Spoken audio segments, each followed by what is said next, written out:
This week in U.S. immigration news, we are going to cover government shutdown, general shutdown information, USIS, Department of State, Customs and Border Protection, ICE, Executive Office of Immigration Review, Department of Labor, Department of Homeland Security.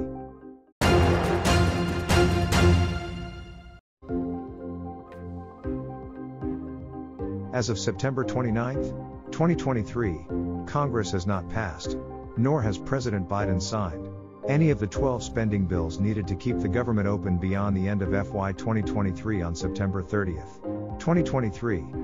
Unless these appropriations bills are passed, or Congress agrees on a temporary continuing resolution, funding for agencies will lapse by midnight Eastern Time on October 1, 2023, which could result in a shutdown of some government agencies.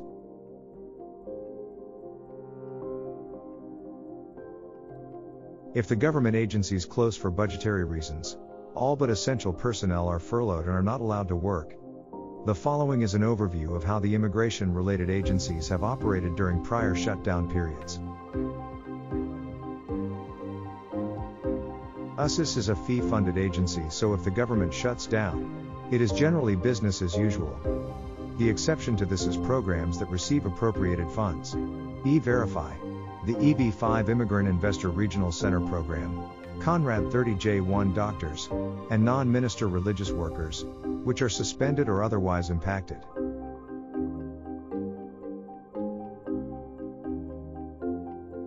Visa and passport operations are fee-funded and thus are not normally impacted by a lapse in appropriations.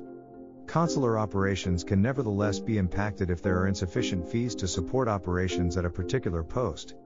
In such a case, posts will generally only handle diplomatic visas and life or death emergencies. Inspection and law enforcement personnel are considered essential.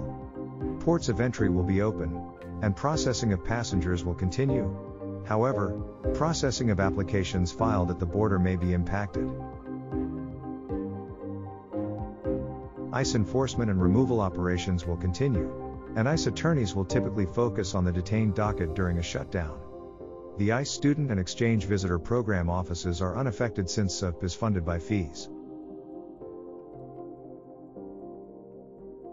Immigration court cases on the detained docket will proceed during a lapse in congressional appropriations, while non-detained docket cases will be reset for a later date when funding resumes. Courts with detained dockets will receive all filings but will only process those involving detained dockets. Courts with only non-detained dockets will not be open and will not accept filings. The OFLC would cease processing all applications in the event of a government shutdown, and personnel would not be available to respond to email or other inquiries. OFLC's web-based systems, Flag and Perm, would be inaccessible, and VALCA dockets will be placed on hold. Nearly 3 in 4 DHS employees, more than 185,000 people, would be required to continue working through a shutdown, without receiving a paycheck.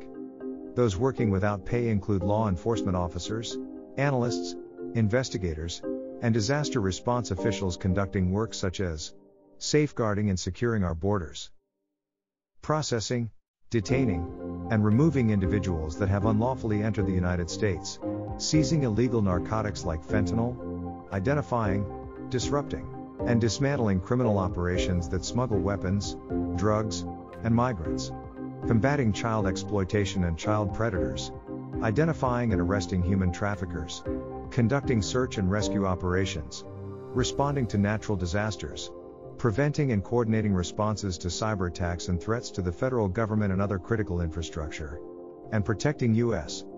government leaders and foreign dignitaries. Friends, show us some love and smash the like button. It doesn't cost you anything. If you have an immigration problem or need a second opinion because you cannot get a hold of your own lawyer, schedule a meeting with our team. Share information with our CARES team and they will help you get scheduled with our legal team. Now here's a secret code to unlock the free 15 minutes.